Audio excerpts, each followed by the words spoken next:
This is Marco Reus. This is Shinji Kagawa. This is Nuri Shahin. Hello, this is Jadon Sancho. And you're listening to the Yellowwallpod podcast.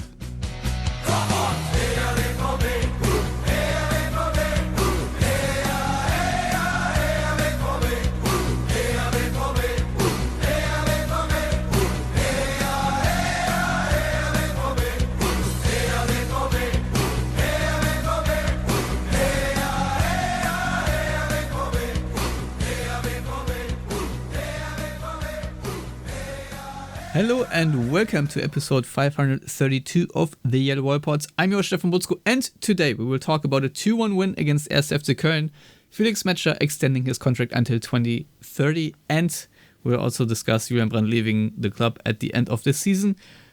And of course, we will preview the game against Augsburg. For that and more, I'm joined by Lars Pollmann. Hello Lars, how are you doing? Hello, Stefan. No weather update and no traffic update this week, so I'm fine. How are you? Well, actually, it was really warm here for the last couple of days in Philly, but now it's raining again. So much for the weather. And it's been a while, Matthias. How was your world tour? Because also here is Matthias Zug. World tour from Oklahoma City to Münster. That's good. Good to be back. I'm glad that part of the year is over. But I do have breaking weather here in north central Wisconsin. We're fixing to get up to 2 feet of snow on Sunday. So yay. Matthias, did you even watch the Cologne match? Because I have technical difficulties. My microphone is really bugging out. So I don't even know if this podcast is ever going to see the light of day. But if it's not, then nobody will ever hear this. But Matthias, in the meantime, since we did not have much time to speak, did you manage to watch this game at all? I caught some highlights because, needless to say, it's easier to watch Bundesliga and Champions League when I'm in the United States than in Europe. So, as sad as that is, for me, it's been more over the last, was it now been almost 2 months? Interesting to just see the trend of Borussia Dortmund in that time versus an individual match. I mean, from what I saw in this match and just reading, stat lines, it was, Köln didn't seem to play poorly. Dortmund was, call it, maybe more clever in key situations, more professional. You could definitely see a side that's, Köln have now slid straight back into the relegation battle, along with seemingly half of the Bundesliga at this point. And whereas Dortmund are just trying to end the season at this point. Yeah, more or less. That pretty much sums it up. Lars, I'll be honest, I don't even recall that much from this game other than that nobody was happy about the performance in the end, especially the fact that Cologne, who were down to 10 men for a majority of the game, made it interesting in the end. So 2 questions for you. A, was it a red card? And B, should have been a penalty for Cologne? I mean, it was given as a red card after VAR review, so I guess it's hard to argue with it. I personally would have been perfectly fine with it staying as a yellow card because there was no malicious intent. It was, I guess, more clumsy or maybe a bit of, an accident almost when, what's his name? Simon Pusey or something, yes. Something like that anyway. I mean, obviously he hit Maximilian Bayer's Achilles quite hard. So I can understand, especially looking at, slow motion and whatnot. But to me, this is a typical VAR red card, which at the time I don't think any one Dortmund player or the bench were actually clamoring for. So in a time before VAR, this would have been one of those famous dark yellow cards, as we sometimes say in Germany, meaning he was a bit lucky, but I guess there was an argument to be made that a booking was just about okay still. So I think, especially given how the game had gone to that point, there was no, aggression on the pitch. There weren't many fouls. I think a yellow would have been just about okay, but, it wasn't to be. And Dortmund definitely got the better on the second decision as well, because to me, that's pretty clearly a handball by Jan Couto. Again, I guess he didn't mean to, but sometimes that doesn't matter, even with handballs, even though we are talking about deliberate actions. But, I think Lindenmeiner had a fairly decent scoring opportunity if the ball hadn't come off Jan Couto's hand or outstretched arm.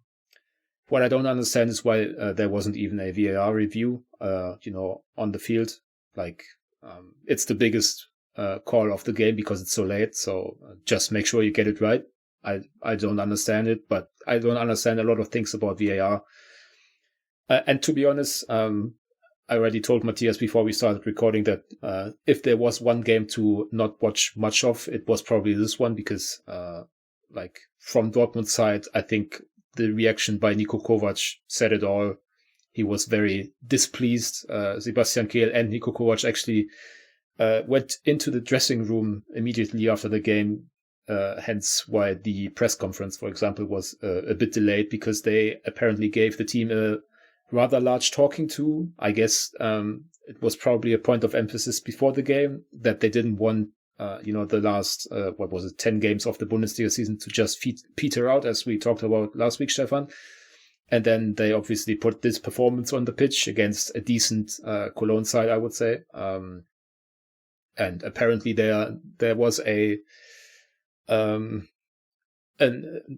amount of displeasure with the performance, which I think is reasonable, because even though there was fairly little to play for Dortmund, you still expect them to do better performance-wise, especially after the sending off for Cologne.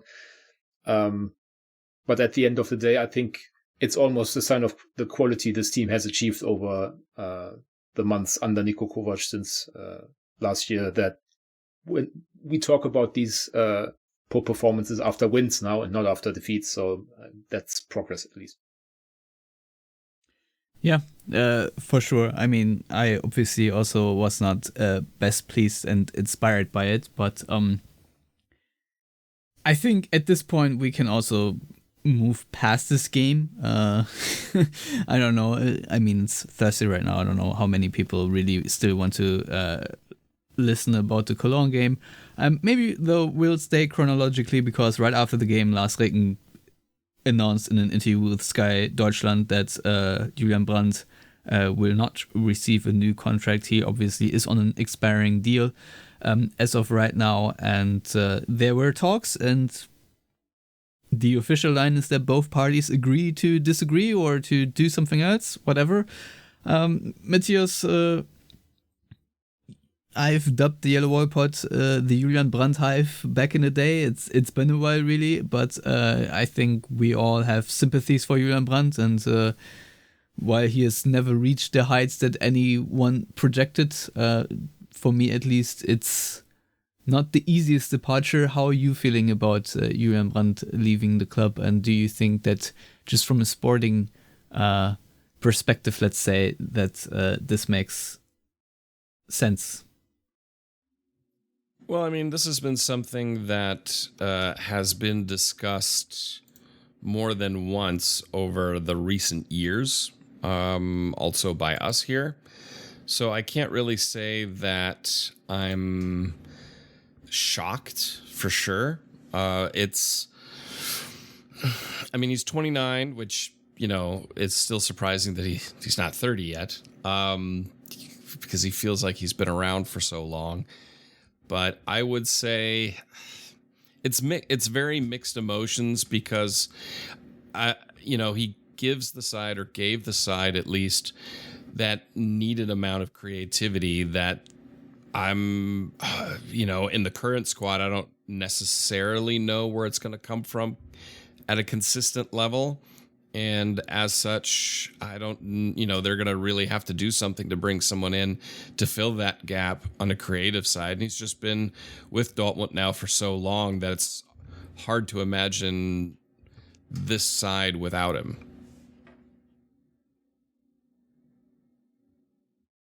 Yeah, for sure, Lars. It was a sad day for me personally, because I just really like Julian Brandt, the player, and also the person. It's not like I necessarily got to know him, obviously, covering the team in the first half of the season in person, but, standing close to him a few times when he spoke to the media and stuff like that. You can definitely tell that he's a genuine person. He tries to engage with fans as well when they have open trainings, which obviously doesn't happen too often, but happened this week. And I think it's going to be harder than people think to replace Julian Brandt, because obviously the discussion is always about him not reaching his potential, not turning into the world-class player that he arguably should have been. I think over spells he came close to that at Dortmund, but certainly not over longer periods of time. But still, you got like a guaranteed, let's say, 20 or so goals and assists across competitions every season with Julian Brandt, regardless of him having a poor spell of form for 3 months during the season or whatever. You can always count on Julian Brandt getting goals and making goals because he has that kind of quality. And I think that's going to be harder to find than some people think, because obviously the market has developed in a direction that is somewhat unfavorable to a club like Dortmund. And we also have to assume that they will have to fill a number of holes and not just, an attacking midfielder, or however they are looking at Julian Brandt these days. So in that sense, and also because I think he identified or still identifies with the club, and while not necessarily being, a natural outspoken leader, he still was one of the more important players in the dressing room just by longevity. I mean, he was far and away the longest tenured player, which will now go over to Emre Can. From that sense, I was a bit surprised that they made this decision, especially because I don't think it's ever a good idea to let contracts run out with good players. Like, I can understand it with the likes of Salih Özcan, who just never really made a difference at Dortmund, or Niklas Süle, whose wages are obviously prohibitive, but for Julian Brandt, they don't get any money, and they obviously save his wages, but they also create a rather large hole in their squad planning, and there's going to be another, 3 or 4 holes to fill. So for me personally, I would probably have extended his contract, but I can understand, in the recent days, the reporting was more so that Julian Brandt kind of made the decision that he wants to do something else with his, last, 4 or 5 years in football. I'm pretty sure he's going to leave Germany and play abroad for the first time in his career. Don't we all think he could be a fantastic player for, let's say, not Barcelona or Real Madrid, but someone in Spain, or, go to a decent English club or whatever. So I think he's going to have a fine career going forward, and Dortmund are going to find it rather more difficult than some people seem to think to replace him. Yeah, my initial gut reaction was certainly, I was certainly feeling a little bit of nervousness in terms of how Dortmund are going to replace him, because, like you said, he does provide a lot of scorers throughout the season, and he has been more reliable, I think, than people give him credit to, or for rather.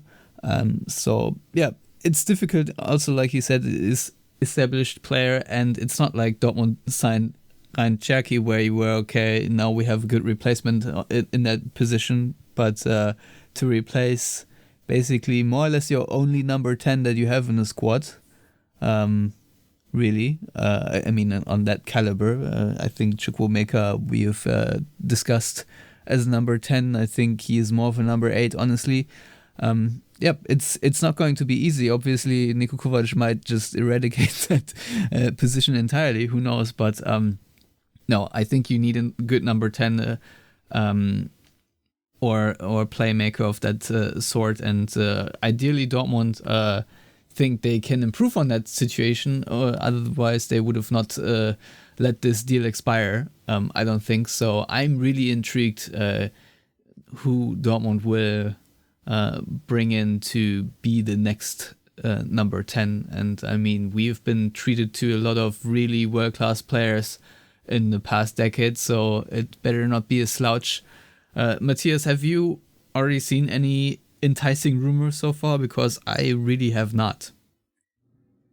I have to say I haven't, and that is a little Odd.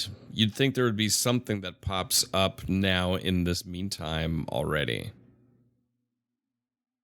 Yeah, Lars, did you see anything? I wouldn't put it on the level of necessarily a Brandt replacement, but there were new rumors about Archie Gray from Spurs, which I guess Matthias would be able to speak on more. But from my understanding, he's more of a central midfielder than a creative attacking midfielder. So I don't know if that's even necessarily related. And there was also a rumor about a talent from, was it like Sturm Graz or whatever, but like a 19-year-old coming over from Austria is not going to replace Julian Brandt, presumably, or one would hope so.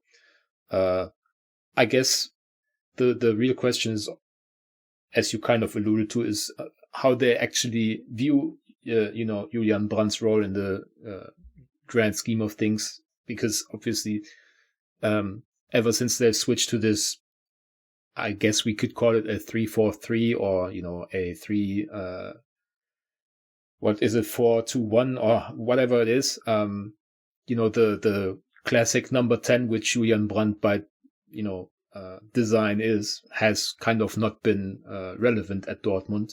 And if that is to continue next season, obviously there's at least a discussion to be had whether it wouldn't make more sense to play with the back four going forward. But if they stay in this current setup tactically, then they probably don't go for a classical number 10 and rather try to add another, half striker or whatever. Yeah, very interesting to really learn what the overall plan is. I think either way, well, not either way, but if it's the way that you just alluded to, I think it would be a mistake to not have a number 10 in the squad, even if I wish Julian Brandt was maybe a little bit better at 1v1 skills, but I mean, he does make up for it with the playmaking and passing for sure. I mean, the pass that he played for Maxi Bayer against Cologne, that was just so perfectly weighted that Maxi Bayer could, really control it well and then have an excellent finish. Should probably not go unmentioned from me that Maxi Bayer was personally my man of the match against Cologne. And so, he did really have that excellent finish and was nice to see. But yeah, Julian Brandt certainly playing a big role in that setup. So there you go. Let's move on to Felix Nmecha, who did extend his contract till 2030. There are reports that that he does have a release clause and that it can be triggered for around 80 million euros. I obviously don't know if these reports are true or not, but I do assume that there will be a release clause. I don't know if the reporting is correct down to the exact cent. Nevertheless, Matthias, how do you think this helps Dortmund? Maybe also in the broader context, do you think this helps also to, convince maybe a Nico Schlotterbeck to put pen to paper? Well, I don't know what impact that'll have on Schlotterbeck per se, just because that seems to be its own little life force that we're dealing with right now. But as far as Felix Nmecha, it's always good to have these kind of contract things go away, that you don't have to deal with it. And honestly, I don't know about you guys, but I would take 80 million for him. I'd be okay with that. So I don't have an issue with that release clause because I don't see him turning into a 150, 200 million euro value player. So in this case, I don't have any heartburn with that type of release clause fee built into it. Yeah, do you think that Felix Nmecha is going to stay for another 2 seasons, or do you think that it's a pay raise and next year he's going to be gone anyhow? I think that'll depend a little bit on where the squad goes. He's definitely been, I would say, the greatest beneficiary under Niko Kovac. He's come into his own and his strengths that we were kind of hoping to see.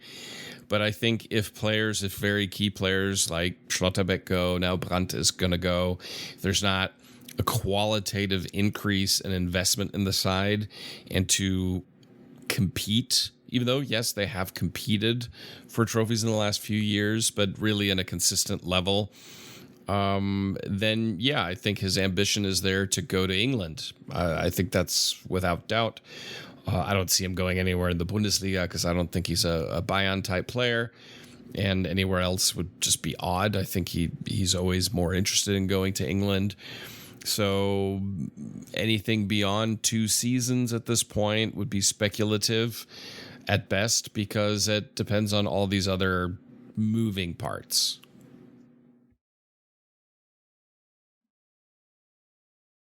Yeah, I wonder though, Lars, just from a sporting point of view, is that an important statement for Sebastian Kehl to make this contract extension?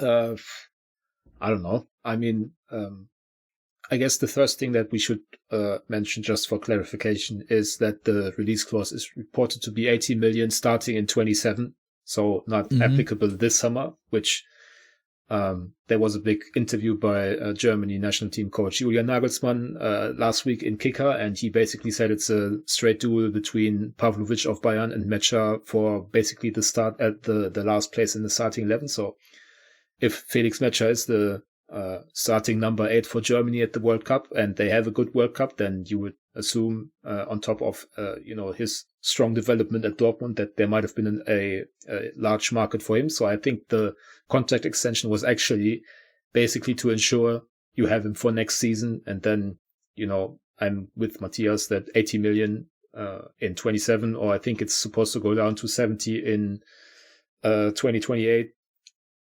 I guess that's fair market value for Nmecha, because we also have to take into account that he's not super young anymore. I mean, I think he's 25. And he's dealt with a lot of injuries as well. So I can definitely see why, especially the media, I guess, have made this out to be a big success for Dortmund, because obviously the talk has been about Schlotterbeck and to a lesser extent Adeyemi kind of seeing what's out there and not really fully committing to their futures at Dortmund, whereas obviously Nmecha had a contract until 2028 anyway, so it wasn't the most pressing need. I think it was, as I said, in part just to make sure that he's not leaving this summer, or, if he is, that is because Dortmund are being blown out of the water with an offer from presumably England. And other than that, I think it's more down to the fact that Felix Nmecha has turned into one of their absolute key performers. Obviously, there are things not to like about him and things I don't like about him. We don't have to relitigate all that stuff. Everybody knows basically what I'm alluding to. But for what it's worth, he's been like a very important player also in the dressing room for someone like Joe Bellingham, for Kane Chukwuemeka. And I think they wanted to reward him also with a new contract, which not only gives him more money, but obviously also a bit more status in the dressing room and maybe a bit more of a leadership role going forward, because with Brandt leaving, with possibly Schlotterbeck leaving, that's also a leadership void. And I don't necessarily see Felix Nmecha stepping up there, because he's not the most outspoken guy towards the media, for example. But, internally, I guess this makes him a more important player. And from a pure sporting perspective, anything that keeps, at least in theory, one of your best players for longer term is obviously a positive development. And I would go as far as saying that it's between Waldemar Anton and Felix Nmecha for who I think is the best player or the best Dortmund player this season. I know we will probably do our awards show in May or June, but I guess a lot would have to happen for me to change my mind on those two guys. Yeah, I would definitely agree with that sentiment.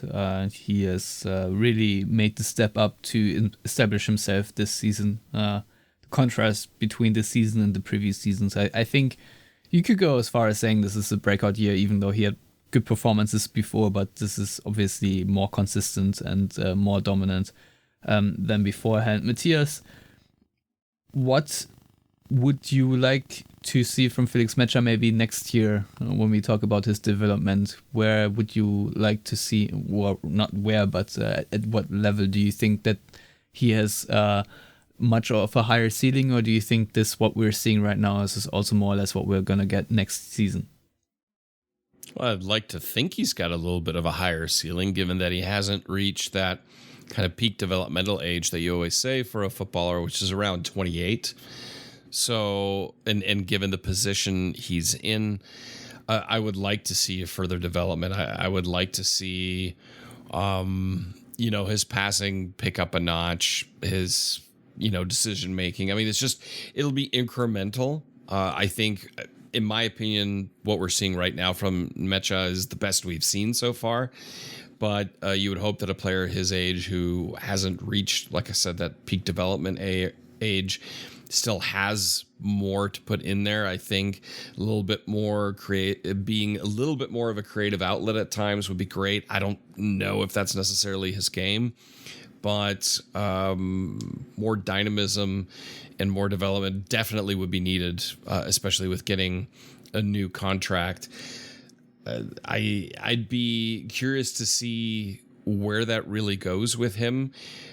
I would want a player in a position like his, which I would say is akin to, say, that role that Michael Ballack would take in a team at that time, to put, more a stamp on the game, and then also help develop players like Bellingham, seeing him develop more in the shadow or the slipstream, as it were, not the shadow necessarily, of Felix Nmecha. I think that's really where that development would have to go next for me to see this as being a worthwhile contract extension and pay raise.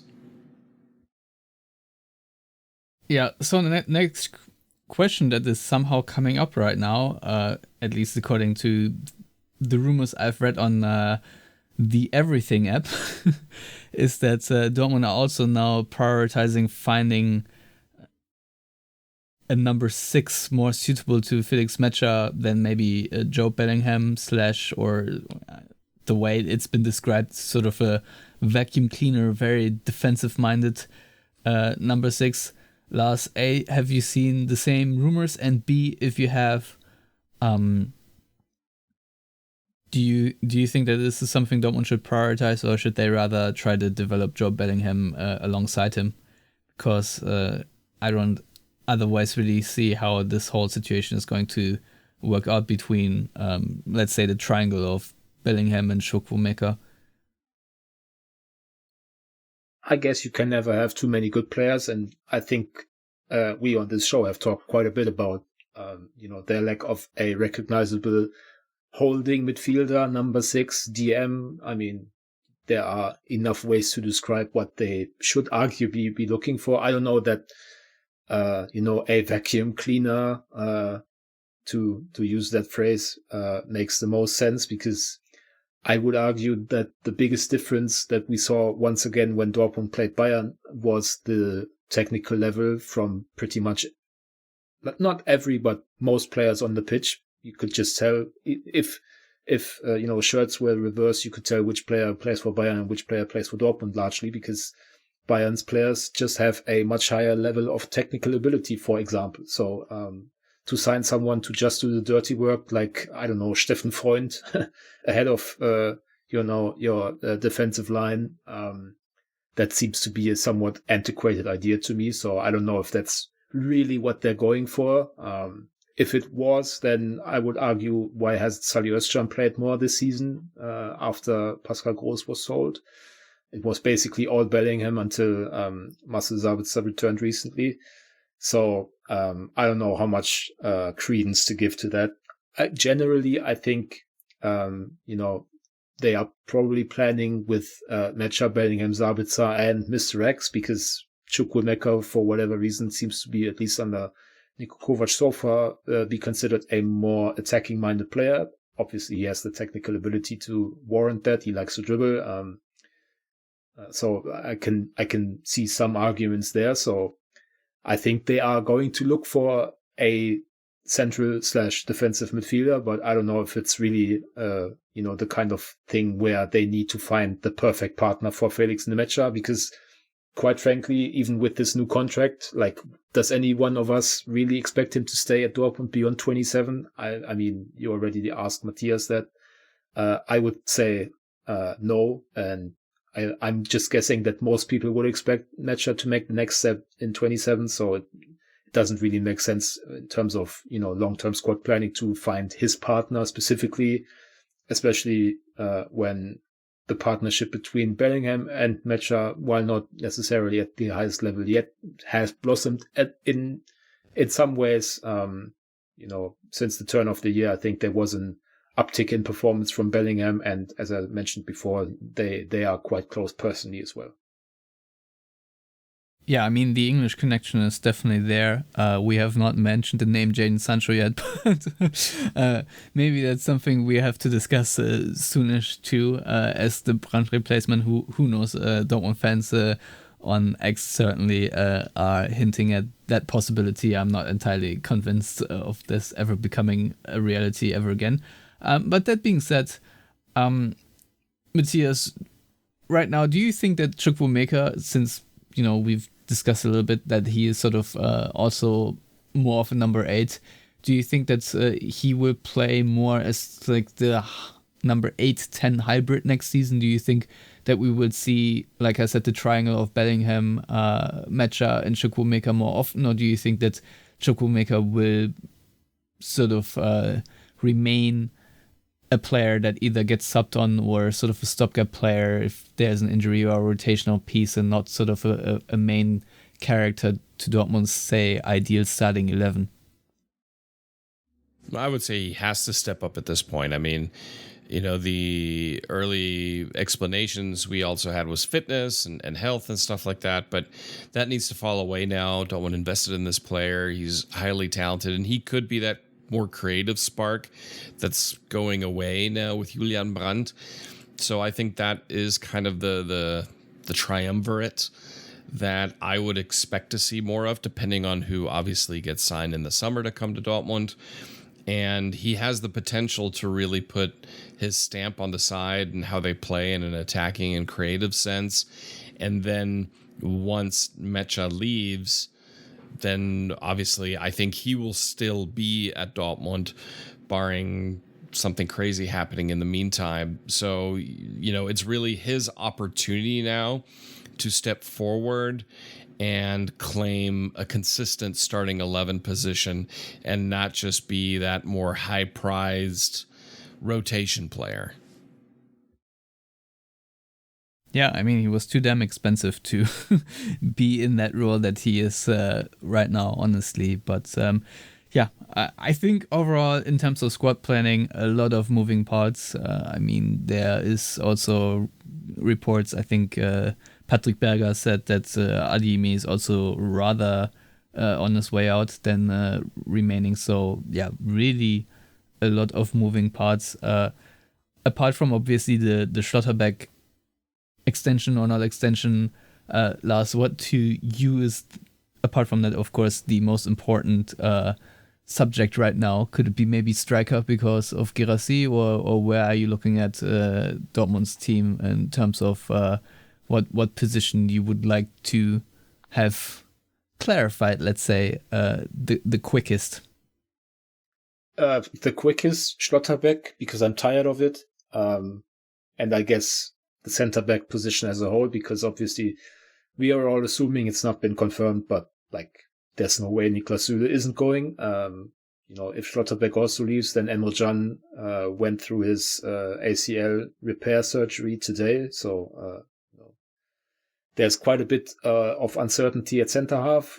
I'm not of the opinion that Filippo Mane or Luca Reggiani are going to feature too much in those plans in terms of starting roles. So as of right now, you only can count on Waldemar Anton and Rami Benzebaini for next season, which obviously isn't a great situation. So that would be my number one priority right now. And if I can just throw a name in there, I want Noah Kai Banks of FC Augsburg, whom obviously we are going to see at the weekend, and who our American listeners will probably have a close eye on, because there's a tug of war between the US and Germany for his services internationally. But going back to Dortmund, I think other than centre half, it's just the totality of the moves and holes that are probably going to be created, because we've already talked about defensive / central midfield. I'm also quite confident that Adeyemi is going to leave, because it just doesn't seem to be happening anymore for him at Dortmund. And if I were Dortmund, I would sell him. I wouldn't give him a new contract, because there's just not enough consistency from him and not enough development on multiple levels. So I probably try to find a place for him in England, because they pay well for players with athletic upside, let's say. And then you already mentioned Serhou Guirassy. He turned 30, was it today or yesterday? He's definitely looking, or not necessarily definitely, but it's likely to presume that he's looking at one last big payday in his career, because obviously he was a bit of a late bloomer. And, if there comes an offer from, let's say, Saudi Arabia that blows his career wages out of the water and satisfies what Dortmund are looking for a player who obviously is very important, but hasn't had the greatest of seasons, then, they also need a starting striker. So there are, as you already said, a lot of moving parts, and I think we should probably do a full episode on squad planning, maybe during the international break. I don't know if that's something our listeners would be interested in, but makes more sense, I guess, than to intersperse our normal stuff with it all the time. But I can definitely see this summer being one of upheaval. I mean, it basically already is, because your longest tenured player is leaving. Niklas Süle is going to leave, and presumably a few others as well. Well, my mantra is that it's always a transitional season, and so. But you're right. I think it feels like the summer is going to be more significant than others. Matthias, maybe before we talk about Augsburg, even though Lars just gave us the perfect segue, just your overall confidence level in Dortmund's front office to deliver that summer of upheaval to the extent that Dortmund still, let's say, maintains their level, but also hopefully, increases their level. I'm glad you added that little caveat, because I was first going to say I'm 100% confident that they can create upheaval. As far as increasing the overall quality of the side, honestly, it'll be a decision-making summer also where the front office is concerned. If Dortmund aren't qualitatively improved to the point where they can actually compete, at least domestically, for the Bundesliga title, then what are we doing here? If it's now they look like it's pretty much a cruise control second place finish with really nothing else to play for anymore. Which is, of course, an improvement over last season. Let's be honest here. A vast improvement over last season. But it's still, it somehow feels like, it's just not enough, because I feel like in the Champions League, they kind of underperformed, and their best opportunity in the Cup was also squandered again. And so, it'll be a summer where they have to produce a qualitative upgrade in, let's call it all three major areas of the squad, defensively, midfield, and on the striker side. Now, I'm not saying you need to upgrade over Guirassy, but you can't have a downgrade. But as far as midfield and then also defensively, you certainly need to have an upgrade there. And with everything that's probably going to be happening here in the next 4 months at this point, since we're already at the beginning of March, they will be earning every cent they're getting paid, and they better do a good job. Otherwise, Dortmund may not just be looking for new players in the coming 2 seasons, but more significantly, an entirely new front office staff. Yeah, and with that, maybe even a new coaching staff, because you know how these Very upheaval true. things go. Yes, But, without a doubt. Yeah. Before we discuss the entire reinvention of the Black and Yellows, let's just focus on Saturday's game. 10:30 kickoff in the United States, since the time switch to summertime has already happened in the US, while it has not in Germany. So at least I get to sleep in a little bit more on Saturday, which is helpful because I will probably be up late watching Formula One, which is in China right now, but that is of course besides the point. Nevertheless, FC Augsburg, a team that can lose to Mainz but also beat Bayern at Bayern. They are smack dab in the middle of the Bundesliga right now, in 9th place under coach Markus Baum, and seem to just be doing Augsburg things. I think Tobias Escher once said that this is sort of the Bundesliga measuring stick, that if you're above Augsburg, you're above average team, and if you're below Augsburg, you're below average team. Does that sort of very easy pattern test still hold true, or do you think that Augsburg themselves maybe are either above or below average this season?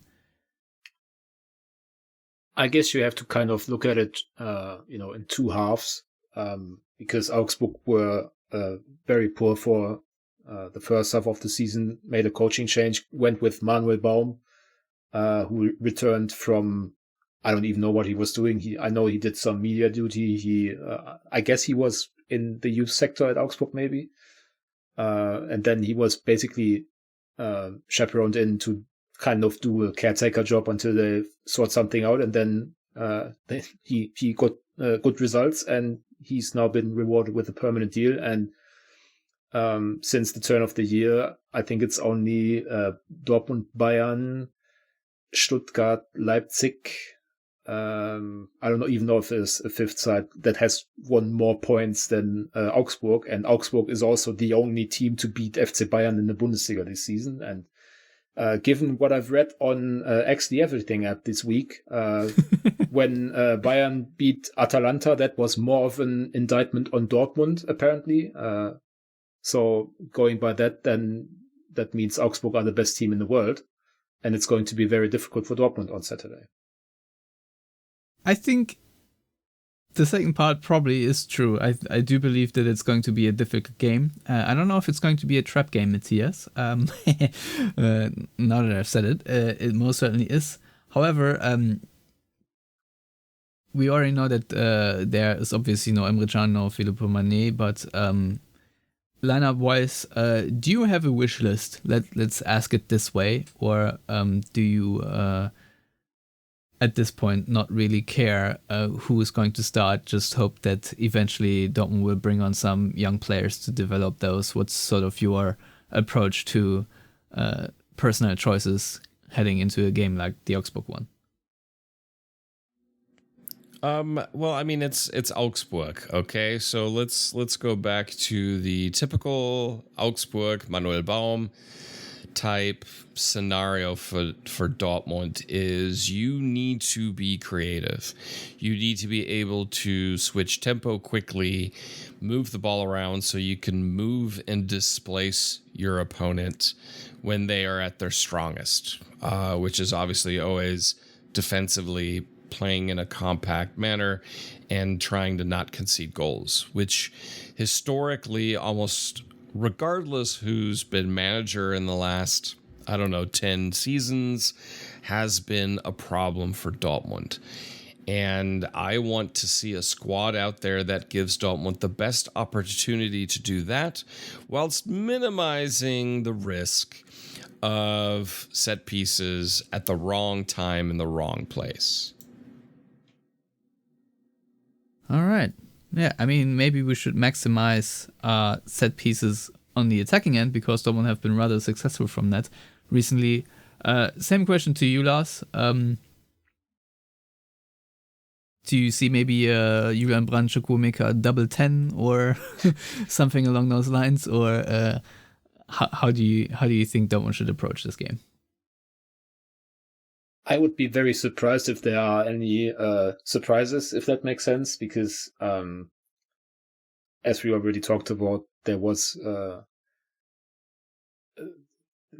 very unhappy with the performance in Cologne, so it would be strange to come back from that and, put a team out there that hasn't really played together, or, suddenly start Samuel Inacio or whatever. That's maybe something for the final match day also, but not, in the middle of March when second isn't technically secured and when, you don't want to be looked at by the rest of the league as kind of taking the piss. So it's going to be marginal, I suppose. Obviously, Benzebaini's fifth yellow against Cologne, which was actually the worst decision of them all, surprisingly, because it was even more glaring than the handball, definitely.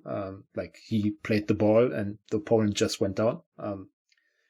Regardless, it's obviously going to be an opportunity either for Niklas Süle or Reggiani. Now, I'm guessing like 95% of our listeners and, everyone on X the Everything app is going to be clamoring for Reggiani to get the chance because he's a young player and needs to, play to develop. But they are still paying Niklas Süle a few million for the rest of the season, so you might as well use him. What's his match day bonus, though? Who's to say? I think it's going to be, pretty much the same as we saw in Cologne, with maybe, an exception here or there. Like, for example, Fabio Silva, he started more games over the second half of the season. He's one of their most creative players. And as Matthias already said, Augsburg will probably be sitting back rather defensively, trying to hit Dortmund on the counter. So having someone who's good on the ball in Silva might make some sense. Obviously, he's not as much of a goal threat as Guirassy, but, they've been happy to make that trade-off, as it were, sometimes over the last few weeks. So that wouldn't surprise me, but I think someone at the press conference today asked Nico Kovac straight up whether he was considering going to a back four at some stage, during the rest of this season, just to see what it looks like, maybe for a switch up in the summer. And he basically said no, because we've been successful in what we do and we still have 9 games. So I just don't see any experiments, as it were, maybe, on the final match day, but then I think that's against Werder Bremen, right? And they might very well be on the cusp of relegation, so maybe not even that. Well,